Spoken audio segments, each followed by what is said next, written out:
จังหวัดแขวงสยามบุรีจัดพิธีจุดทำลายยาเสพติดเนื่องในโอกาสเฉลิมฉลองวันสากลต้านยาเสพติดครบรอบ 38 ปี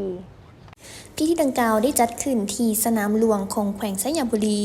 โดยการให้เกียรติเข้าร่วมของทานเพชรพิไซศูนย์วิไลรองเจ้าแขวงสยามบุรีประธานคณะกรรมการกวดการและคุ้มครองยาเสพติดแขวงสยามบุรีมีบรรดาทานกรรมการพรรคแขวงสมาชิกสภาประชาชนแขวงหัวหน้าห้องหัวหน้าแผนกการกรมกององค์การห้องทั้งเมืองมีแผนกการที่เกี่ยวข้องอ้อมข้างเมืองเข้าร่วม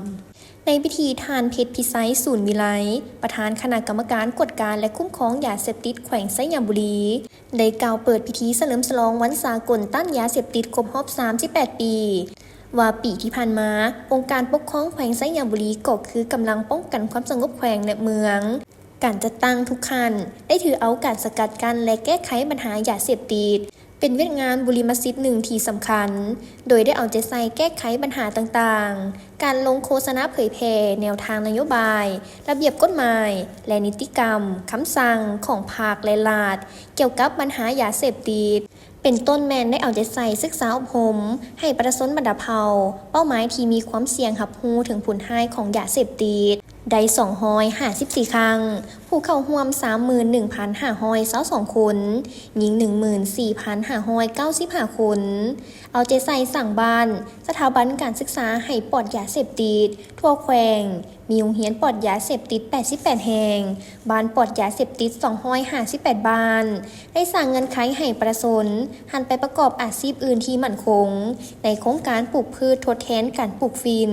ได้รับผู้ถูกเคราะห์ร้ายจากยาเสพติดเข้าบำบัดปิ่นปัวอยู่บรรดาศูนย์ห้องหมอสุมสนและค่ายรัฐสร้างบรรดาเมือง396 คนหญิง7 คน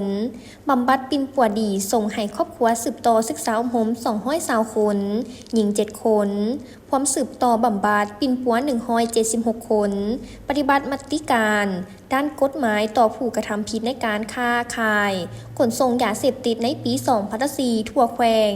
สามารถมั่งทำลายคดีได้211 เครื่องมีผู้ถูกหา268 คนหญิง28 คนยึดยาเสพติดประเภทยาบ้าได้ 142,971 เม็ดยาไอ 1,182 กิโลกรัมในปี2004ศาลประชาชนแขวงตัดสินคดียาเสพติดใส่ได้อย่างเด็ดขาดมี154 เรื่องนักโทษ205 คนหญิง21 คนยาเสพติดประเภทต่างๆที่ศาลตัดสินแล้วมียาบ้า1 ล้านกว่าเม็ดน้ำหนัก 142,511 กรัมมียาเคตามีน3 กรัมในพิธีได้พร้อมกันจุดทำลายยาเสพติดตื่มอีก